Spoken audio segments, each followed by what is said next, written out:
Na habari za mchana wa Tanzania kokote mliko. Nataka na tumekusudia kama chama kusema mbele yenu mambo matatu. Jambo la kwanza, tunawaalika Watanzania wote kokote waliko kesho mahakamani kusikiliza kesi ya kiongozi wetu Tundu Lissu. Na tunawaomba jeshi la polisi na vyombo vya dola vya Tanzania wasifanye fujo kwa mtu yoyote, kwa sababu makusudi yetu ya kuja kwenye kusikiliza kesi ya kiongozi wetu ni makusudi ya amani, kwa sababu hii ni kesi iko kwenye mahakama ya wazi, na sheria zetu kifungu cha 186, kesi inapokuwa kwenye mahakama ya wazi ni kesi kwa ajili ya public na public isikilize. Hii ni kesi kubwa, ni kesi yenye public interest, ni kesi ambayo hukumu yake ni kunyongwa mpaka kufa. Kwa hiyo hatutaki ifanyike gizani. Tunahitaji hii kesi iwe wazi kwa kila mtu, vyombo vyetu vya dola vikae pembeni, na tunaiomba mahakama itoe spika nje, Watanzania wapate nafasi ya kusikiliza. Watakao kosa nafasi wasikilize kinachoendelea ndani ya mahakama, kwa sababu Lissu ni kiongozi mkubwa wa upinzani, na huwezi kumtry kama unatry tu mtu ambaye amefanya kesi ya uhalifu wa kuku. Na itashangaza sana kama hawa watu watakuwa wamekosa tolerance. Nimemsikia Charamira, ndugu Charamira, mkuu wa mkoa wa Dar es Salaam, anaongea, anapiga kifua. Nimemsikia RPC Mliro anapiga kifua. Mahakama sio sehemu yao, hawezi kuipangia mahakama nini ifanye. Mtakumbuka kesi ya kina Mandela ya Livonia trial, hata makaburu weupe waliruhusu watu weusi wasikilize kesi ya viongozi wao. Haiwezekani nchi yenye uhuru miaka 63 leo viongozi weusi wenzetu mkamate mtu wamwekee kesi ya bogus, kesi ya uongo, kesi ya kijinga kabisa kwa lugha sahihi, ya treason, kesi ya kisiasa ambao wamemwekea uhaini wa kisiasa kujaribu kumnyamazisha kwa misimamo yake ya kisiasa, alafu wazuie hata wanaompenda kuja kuisikiliza. Kwa hiyo hilo ni jambo la kwanza. Lakini juu ya hilo pia tunaitaka serikali na tunamtaka Rais Samia, kwa sababu hii kesi ni yake, aiondoe hii kesi mahakamani, wamfutie Lissu kesi ya uongo ya uhaini, kwa sababu Lissu sio muhaini. Huwezi kufanya uhaini kwa raia ambaye hajawahi kuwa mwanajeshi, hana kikundi chochote cha kijeshi anachokiongoza. Hawawezi kuithibitisha popote. Mwisho wa siku itakuwa kesi kama ya Freeman Mbowe. Na ni ajabu kwamba chini ya utawala wa Rais Samia kwa miaka 4 ya kwake amejaribu kuwafungulia viongozi wa chama hiki kesi mbaya. Alijaribu kumfungulia kesi ya ugaidi mwenyekiti Mbowe ambaye hukumu yake ni kunyongwa mpaka kufa. Amejaribu tena kumfungulia Lissu kesi ya uhaini ambayo hukumu yake vile vile ni kunyongwa mpaka kufa. Chini ya miaka 4 tu ya kwake, viongozi wa chama kikuu cha upinzani chini ya utawala wake wanafunguliwa kesi 2 za uongo. Kwa hiyo hii kesi iondolewe mahakamani, Lissu arudi mtaani, tuendelee na shughuli zetu kama zilivyopangwa.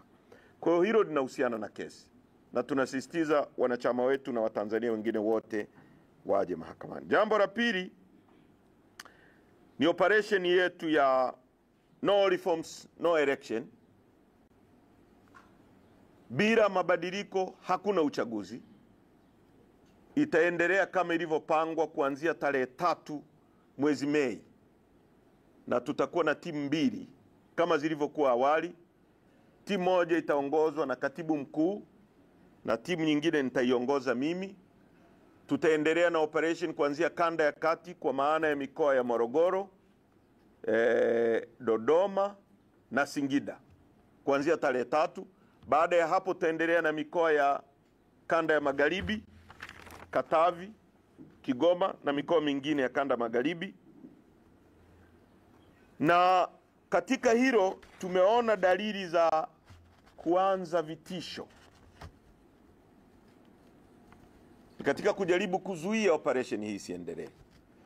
Ndio kama kile kilichojitokeza jana, ambapo sisi tuliandika barua tarehe 16 ya kuwataarifu polisi juu ya mikutano yetu.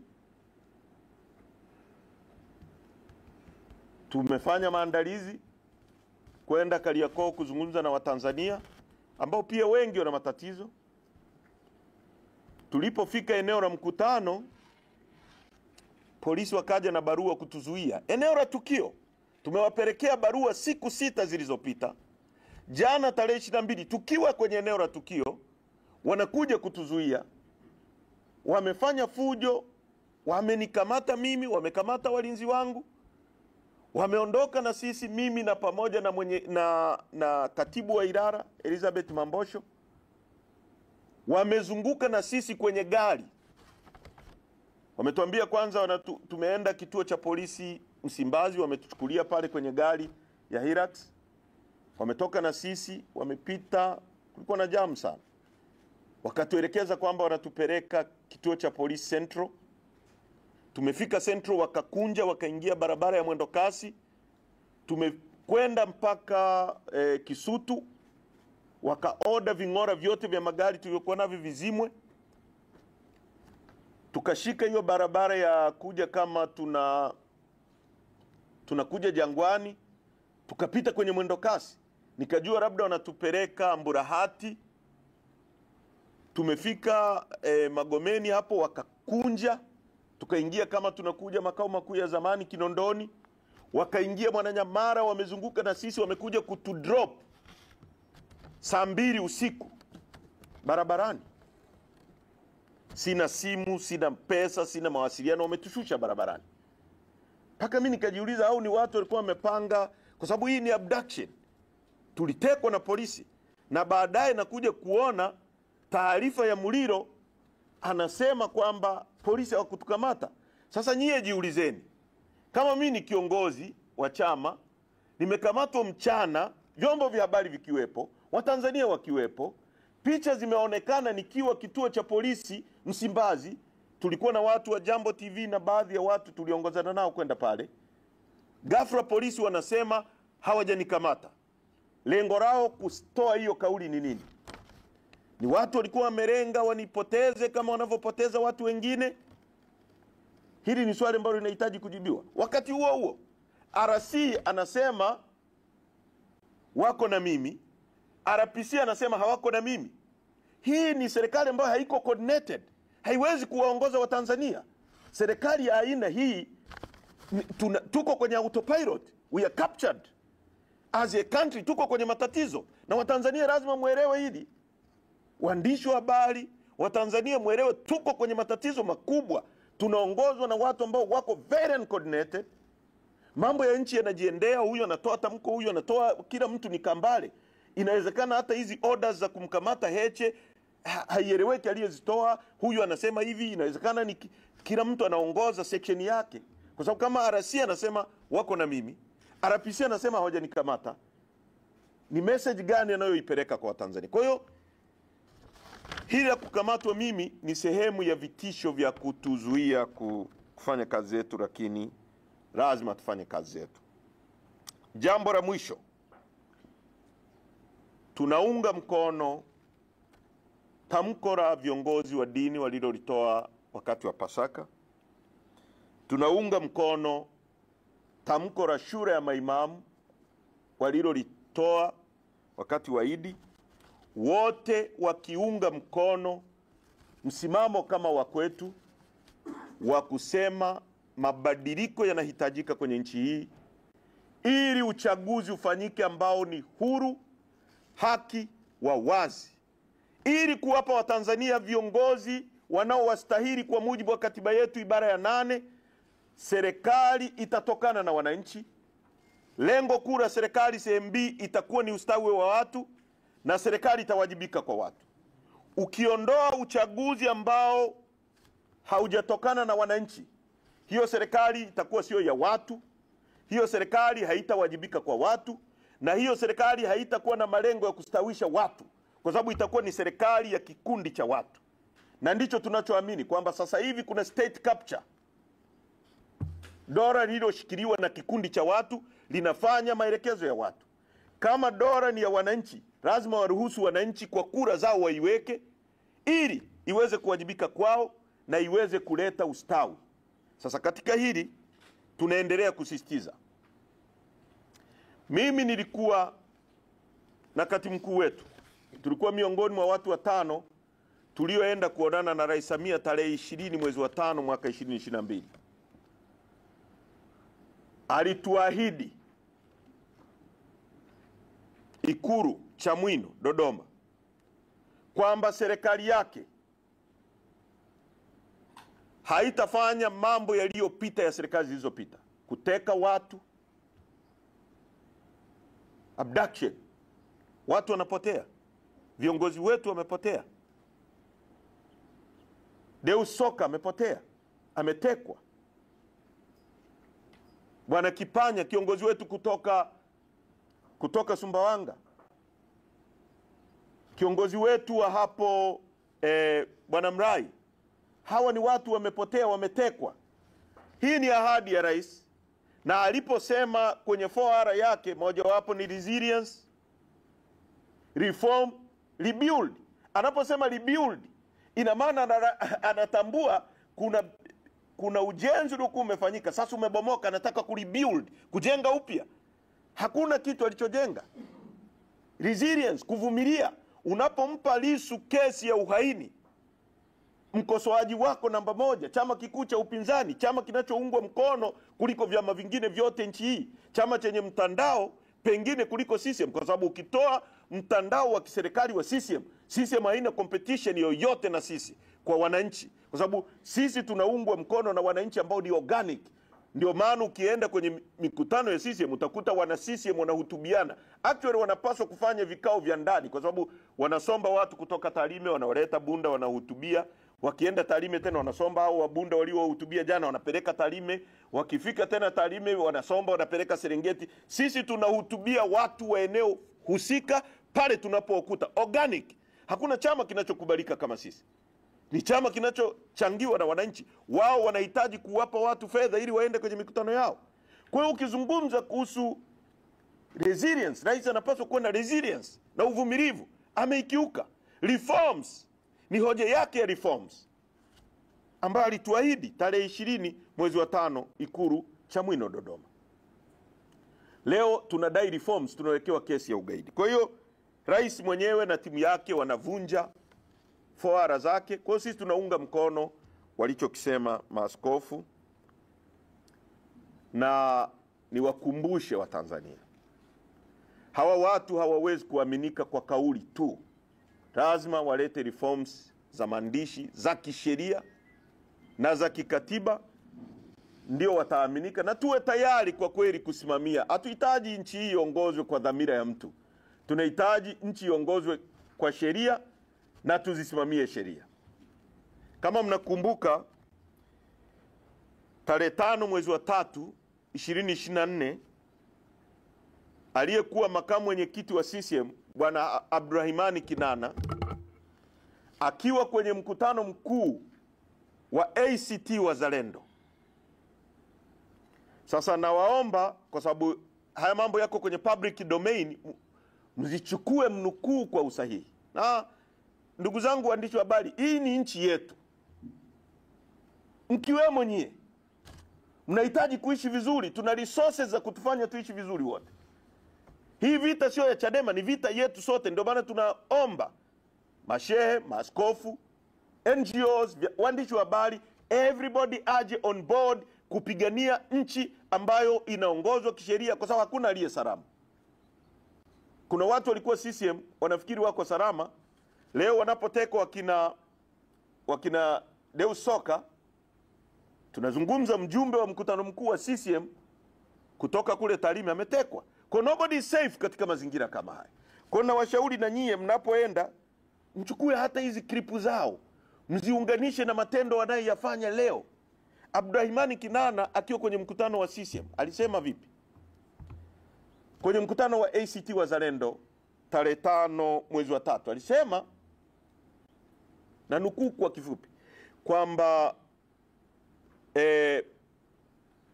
uchaguzi wa nchi hii wa serikali za mitaa hautakuwa kama chaguzi zilizopita, na akazitaja kabisa kwamba hautakuwa kama uchaguzi wa mwaka 2019 na 2020.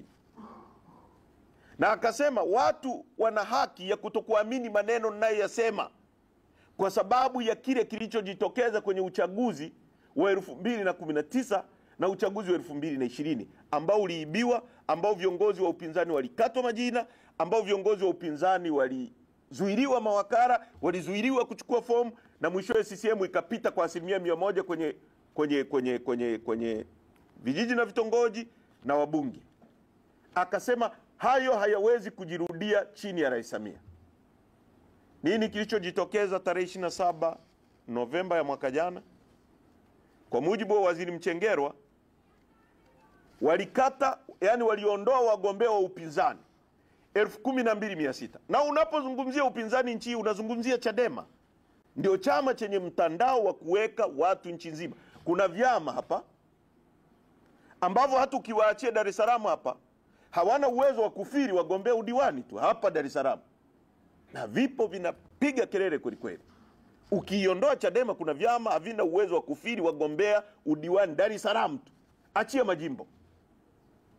Tukienda kwenye uchaguzi bila kuwa na Chadema kwenye nchi hii, ndio maana unasikia wengine wanasema hameni mje huku, kwamba unaunda chama alafu unataka watu wengine ndio wahame uje usimamishe kama wagombea. Hawajui etiketi zako, hawajui mnachokisimamia, hawajui mnachokwenda kupigania. Unapokwenda mbunge unapaswa kuwa na msimamo wa chama chako, kwamba sisi, kwa mfano sisi ni chama kinachoamini katika people's power, kwamba tutashika mamlaka ya umma, tutatumia rasilimali za umma katika kuendeleza watu, tutajenga upya viwanda vyetu viwape vijana wetu ajira, tutahakikisha madini yetu ya chuma hayauzwi kwa Wachina na wazungu na Waarabu bure, tutahakikisha bandari zetu zinasimamia maisha yetu. Sasa unapoita watu waje kwenye chama chako, hawajui unasimamia nini, hawajui unataka kwenda kwa. Sasa unataka kutengeneza chama cha vipi hapa? Kwa ndugu zangu, nimetaka niliseme hilo ili tujikumbushe kwamba hao watu hatuwezi kuwaamini kwa maneno tu. Tuna insist kwamba mabadiliko ya sheria, mabadiliko ya kanuni, mabadiliko ya kikatiba, ili twende kwenye uchaguzi ambao ni huru na haki. Wewe fikiria hao watu wanaleta kanuni ambazo zinasema wakara haruhusiwi kuingia kwenye kituo cha kupigia kura na simu. Wakara ni representative wa mgombea, sio wa serikali wala wa CCM wala wa tume. Wakara na ni represent mimi. Kwa mfano mimi Tarime nagombea na vituo 492. Badala niwe kwenye kila kituo naangalia matokeo yangu, sina uwezo huo. Mimi sio omniscient, naweka mtu kwa niaba yangu. Napaswa muda wote nijue nini kinaendelea, maboksi yamefika. Unapomnyima asiingie na simu, karne hii hata ICU watu wanafanyiwa operation, madaktari wanaingia na simu ICU, ili kama kuna shida wataarifu madaktari wengine waongezeke pale kusaidia mgonjwa. Karne hii tuna watu wanazuia watu wasiingie na simu kwenye kituo cha kupigia kura. Hawa ni watu ambao wanatetea wizi na wanataka wizi uwe sehemu ya registration. Wanahalalisha wizi kwa sheria, kwa kanuni, kwa taratibu. Chama chetu hakiko tayari kutumika katika kuraba stempu mambo ya hovyo haya. Kwa hiyo wanachama wetu nchi nzima wa Tanzania, our agenda na agenda yetu ni no reforms, no election. Kama kutakuwa na reforms, tuko tayari na chama kiko tayari kuingia kwenye uchaguzi na kuleta mapambano ya kifikra, mapambano ya kukomboa Watanzania, na tutashinda katika free fair election ambayo referee ni fair. Nataka niwahakikishie Watanzania hakuna mtu wa kusimama na sisi hapa hata baada ya saa 12 asubuhi, watakuwa nyumbani. Asanteni sana kwa kunisikiliza. Maoni yetu ni hayo na hoja zetu ni hizo, muwafikishie Watanzania. Tutakuwa tayari kwa maswali mawili matatu, halafu tutatawanyika. Asanteni sana.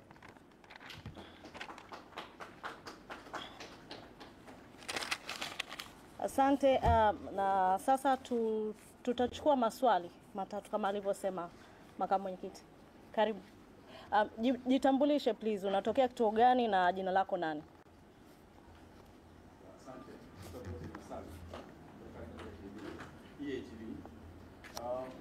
Hecho umesema mazingira ambayo jana ulikotoa na polisi.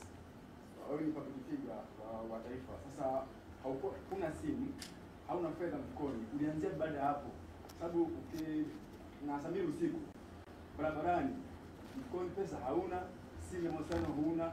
Yaani baada ya mkudrop. What was the first step? Kwa hiyo sasa ulianza wapi? Yaani ulipendele nini tena kufanya kwanza?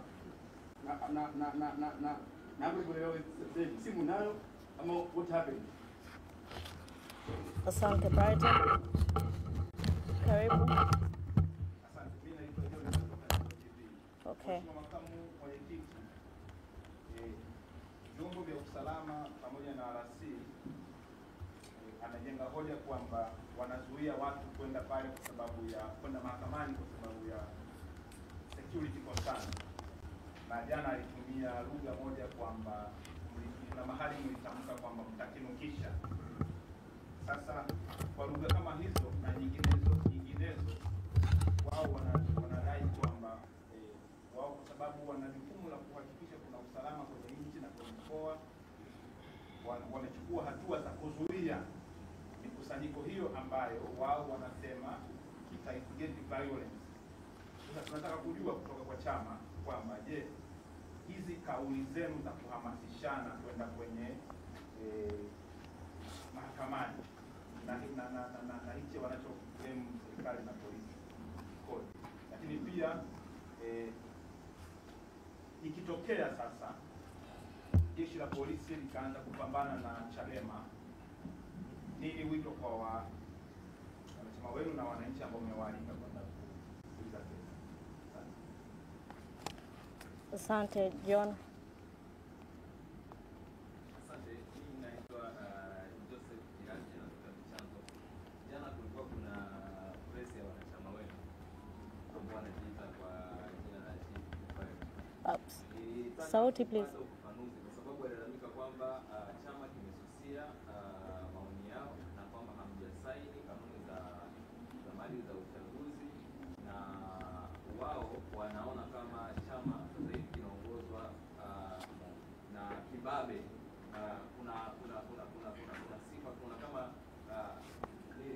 kuna udikteta ndani ya uongozi wa chama. Hawa ni wanachama wetu. Nini sasa kauli ya chama kutokana na kauli hizo za wanachama wetu, na wamesema kwamba wanatishiwa kufukuza wanachama wao? Asante. Kuna swali lingine? Hamna swali lingine? Kuna swali lingine? Hakuna makamu, karibu. Kuna swali moja. Nitachukua niko hapa. Nimaliza alafu utaniuliza nijibu prompt. EATV nimeshushwa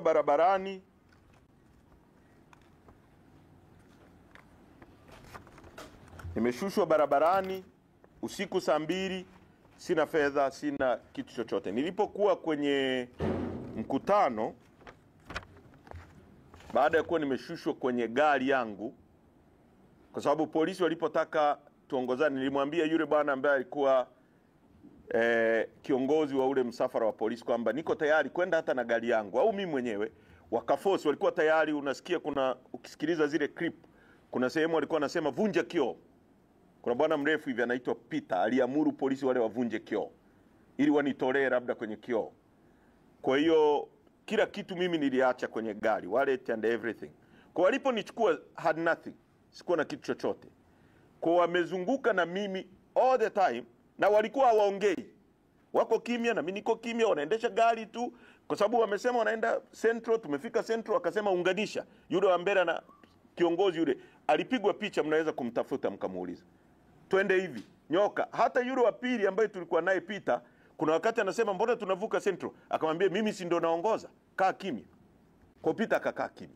Kwa mimi nilikuwa naenda najua labda napelekwa Mabwepande kama wanavyofanya siku zote, au sehemu nyingine wanayojua kwa tukio lolote, na tukisema tuko tayari kwa haya mambo tunamaanisha hivyo, kwamba tuko tayari kulipa ultimate price kuhakikisha nchi hii inarudi kwenye mikono ya sheria.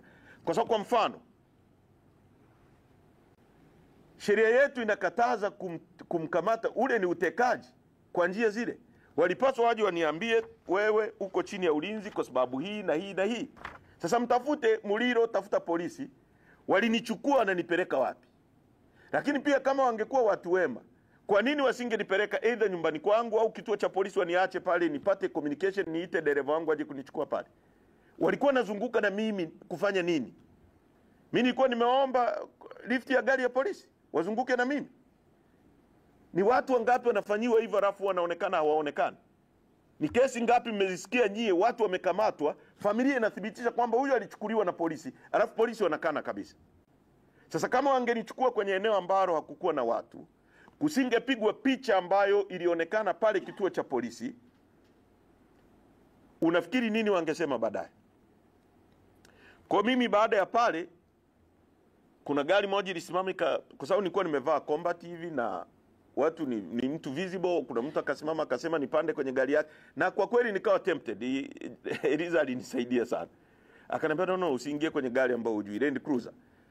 Hatukuingia, tukachukua bajaji na kulikuwa na foleni. Kwa hiyo nimefika nyumbani kwenye mida ya saa 5 ndio kuja kusema kwamba nilipopata simu ndio nikafanya communication na viongozi wangu, na unaona chama walikuwa wananitafuta, wakina Brenda walikuwa wameenda Central, wengine waligawanyika wakaenda Mburahati, wengine wamegawanyika wanaenda wapi hapa Oyster Bay kunitafuta, kwa sababu sikuwa na mawasiliano yoyote ya kuambia hawa kwamba mimi nimeachiwa au niko kwenye sehemu fulani. Nilipofika nyumbani ndio nikapata communication ya kuambia watu kwamba wameniacha. Kwa hiyo mazingira yalikuwa haya, na hata nauli ni kwenda kulipia nyumbani.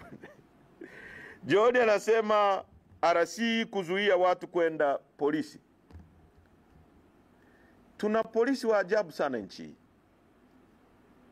kwamba wao wakisikia taarifa za kiintelijensia wana nguvu ya kuzuia, lakini wanashindwa kwenda kukaa pale walinde watu kama sheria inavyotaka, ili watu wafanye matukio yao kwa amani. Wajibu wa polisi namba 1 ni kwenda kulinda watu wafanye hayo mambo wanayoyafanya kwa amani na yaishe kwa amani. Na mimi narudia mbele yenu, hakuna nukuu yoyote, hiyo ni nukuu ya Charamira, na ndio maana nimwambia asitugongee kifua sisi. Hiyo ni nukuu yake mwenyewe. Hakuna nukuu yoyote ya mwanachama yoyote. Tangu siku ya kwanza nazungumza hapa Dar es Salaam na maeneo mengine, tumesema wanachama wetu waje mahakamani kama sheria inavyosema. Hiyo ni sheria, sio discretion ya bwana Charamira. Waje mahakamani kwa amani, na nimeenda mbele zaidi nikasema wafunge vitambaa vyeupe kwenye mikono yao kuonesha kwamba wao ni watu wa amani, na hata wakipigwa mabomu wakae hata chini kuonesha kwamba wanafanya hivyo kwa amani, na nyie muepo kuwe expose mambo wanayotaka kutufanyia. Wanachama wetu tunasisitiza, mnapokuja kwenye kesi ya mwenyekiti, sisi ni watu tunataka kurudisha utawala wa sheria nchi hii. Kwa lazima sisi tuwe watu wa amani, kuonesha mfano dunia kwamba sisi ni watu wa amani, na tukipewa nchi tutaiongoza kwa haki na kwa amani. Kwa hatuna sababu yoyote ya kufanya fujo, kumfanyia mtu yoyote fujo. Hatuna sababu hiyo, na hakuna mtu anayeitisha fujo yoyote kwenye mahakama, na tusingependa hilo litokee. Kwa hiyo kama watafanya fujo, labda wao wanaweza kutumia watu wao na system zao kufanya fujo, kwa sababu pia katika impunity ya level hii hao ni watu wanaweza kufanya chochote. They are so desperate. Kama unaweza kumkamata kiongozi mkuu wa upinzani ukampa kesi ya uhaini, treason. Si kama mnatafakari hiyo kesi kwa undani, treason. Treason ni mtu anayetakiwa anapanga kunini? kupindua utawala uliopo. Tumesema tena na tena, hatujai kuwa hata na kikundi cha nani. Lissu hajai kuwa polisi, wanampa kesi. Kwa hiyo ni watu wako desperate, wanaweza kufanya chochote, lakini sisi tunasisitiza kwamba sisi ni watu wa amani na watu waje kwa amani. Na hatuna nia yoyote wala sababu yoyote ya kupambana na jeshi la polisi. Hatuna sababu hiyo. Jeshi hili ni jeshi letu. Hata tutakaposhinda dola litakuwa jeshi letu, lakini tutalibadili namna ya kuendesha mambo yake. Hatakuwa na jeshi linalotumiwa na wanasiasa kunyanyasa watu.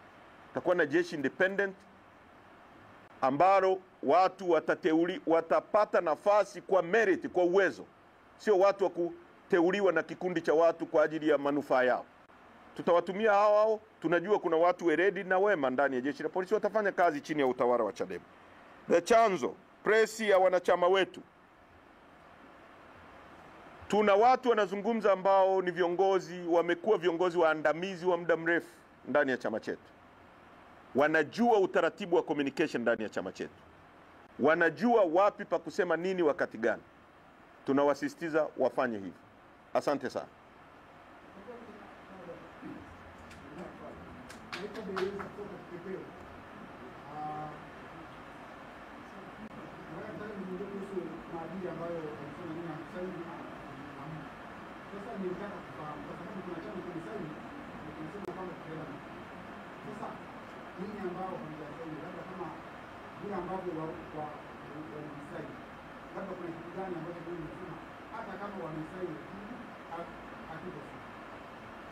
Ni vingi. Sisi tunataka reforms za kisheria, reforms za kikatiba na reforms za maadili yenyewe. Nimetoa mfano kwamba maadili anasema mtu asiingie na simu kwenye chumba cha kupigia kura.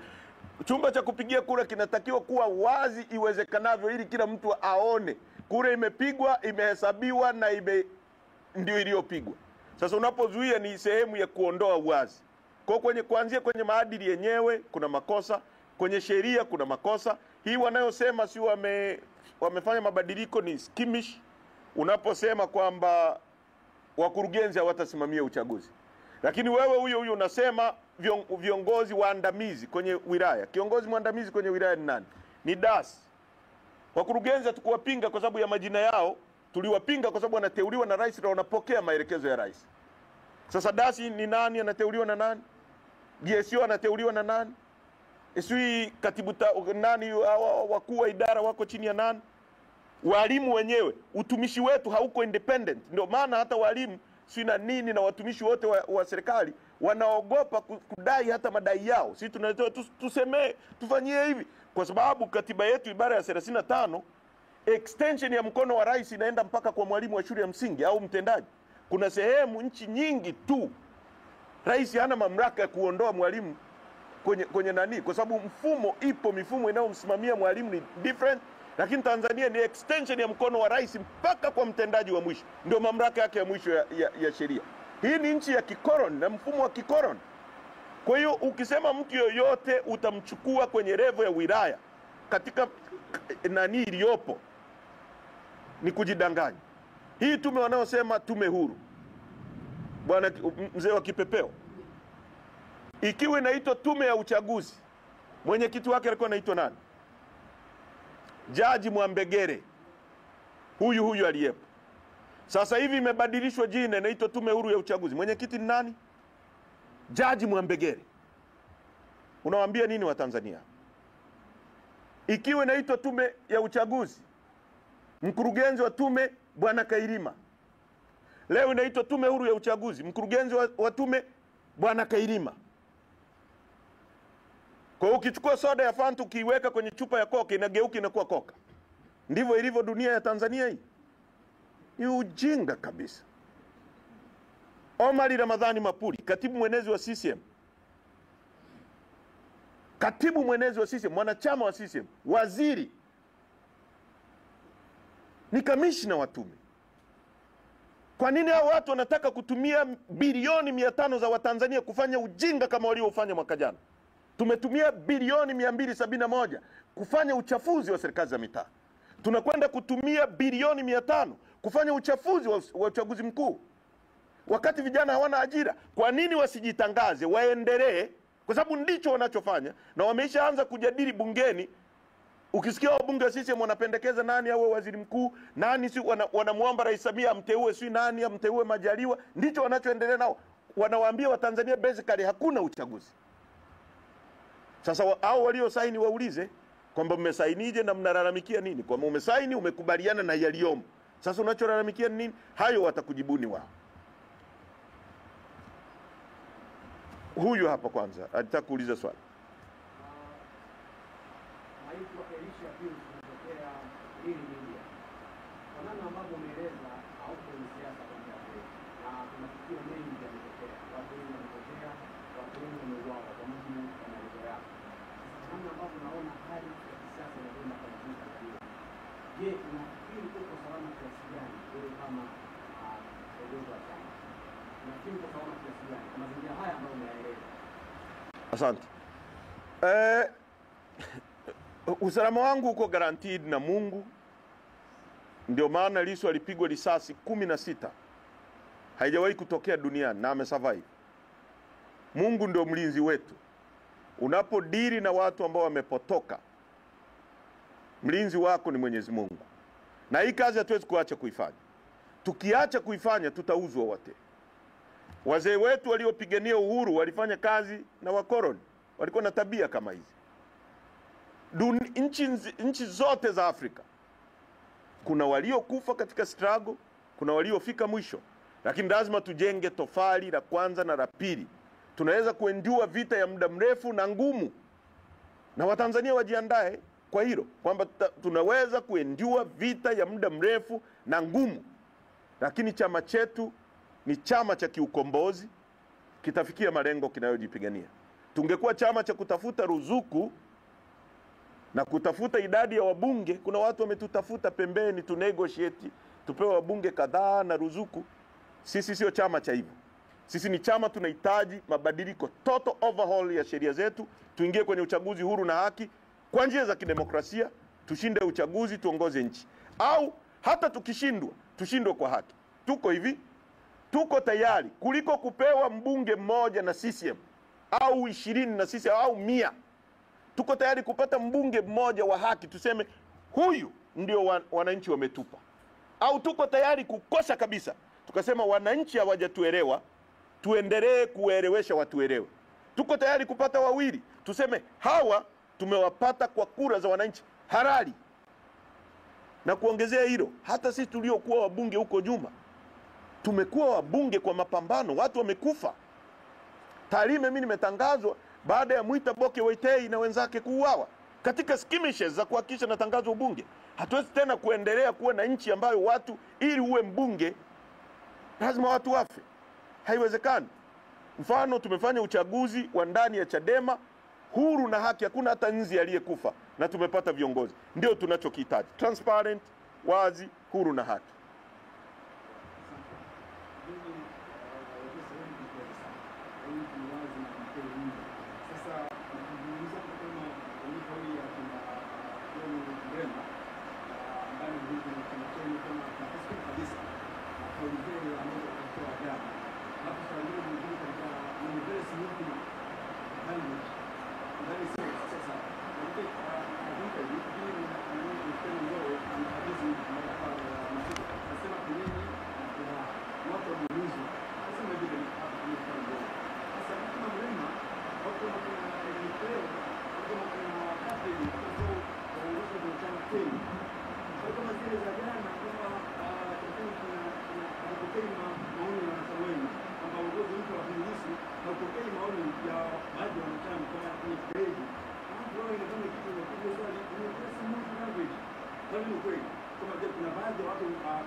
Narudia kusema hivi, mnisikilize kwa makini. Kwa sasa agenda ya mkutano mkuu wa chama, mkutano mkuu ndio kikao cha juu kabisa kinachoweza kuja kikasema tumedissolve chama. Agenda ya mkutano mkuu wa chama chetu ni no reforms, no election. Agenda ya baraza kuu la chama chetu ni no reforms, no election. Agenda ya kamati kuu tuliokaa humu tarehe 10 mwezi wa 12 chini ya mwenyekiti Mbowe ni no reforms, no election. Na msemaji wa chama alikuwa huyu unayemsema. No reforms, no election. Ndio aliyeandika na ikawa communicated barabarani. We have no time for that. Time tulionayo ni no reforms, no election. Ndio msimamo wa chama chetu, na hapo ndio tunashikia break. Sasa Chadema sio gereza. Chadema ni chama ambacho watu wanafata misimamo yetu na kushindana, wakiona fikra zetu zinalenga yale ambayo wanayapenda, wanaunga mkono hapa. Hatujai kumfungia mtu humu ndani. Katika nyakati tofauti tofauti wamewahi kuondoka watu prominent. Hakuna mtu alikuwa prominent kwenye hiki chama kama Walidi Kaburu. He went and here we are. Kwa hiyo hili sio gereza na sio sehemu ya kulazimisha watu, ni sehemu ya hiari ya mapambano. Wananchi wanatuunga mkono, Watanzania wanatuunga mkono. Na nasema hivi nikiwa namaanisha tulikuwa kusini. Bahati mbaya nyewe vyombo vyenu vya habari sio kama mmekava. Tulikuwa kusini mzee. Muulize bwana Makara, ameenda kule amekuta vumbi. Na tuna agenda. Tunawaambia watu wa kusini mmefanywa maskini. Hata gunia la kuwekea korosho mnaagiza kutoka India. Lakini tulikuwa na mashamba ya mkonge hapa. Yalikuwa yanatengeneza magunia. We had agenda kule kusini, tunaungwa mkono. Ukiona zile nyomi, zile sio za kusomba. Ni gari inapita, oyo Chadema watakuwa hapa. Nyomi. Na tunaingia kati, mtufuatilie. Kwa sisi tunaendelea na agenda yetu, wananchi wanaunga mkono, Watanzania wanaunga mkono na wanachama wetu wanaunga mkono. Asanteni kwa kunisikiliza. Hilo mwisho wake ni hapo, hakuna majibu zaidi ya hayo. Kwa sasa no reforms, no election.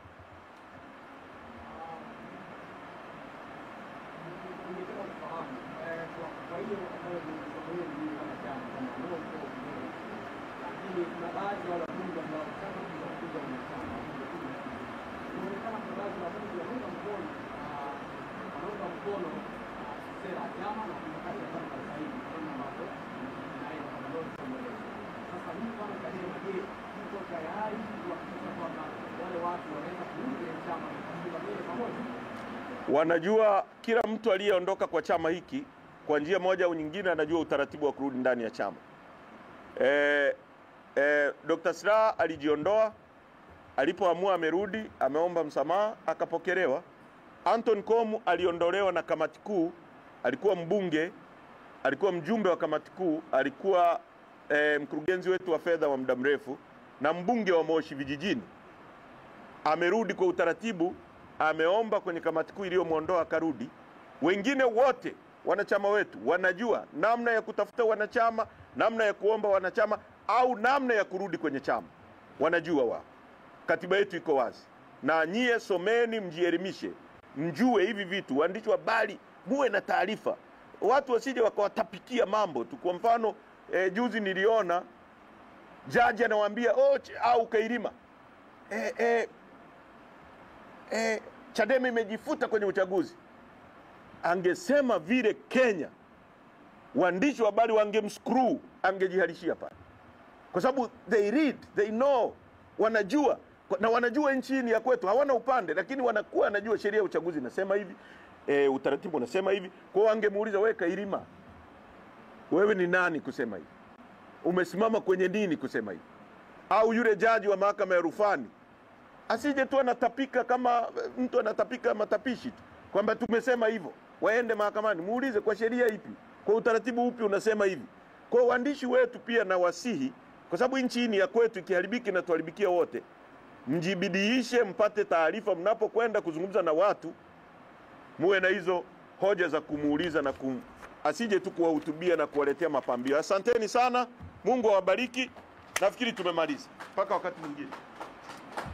Ndugu waandishi wa habari, asanteni sana. Leo tutakuwa Mbagala pamoja na Ubungo Manzese. Karibuni sana. Asante sana.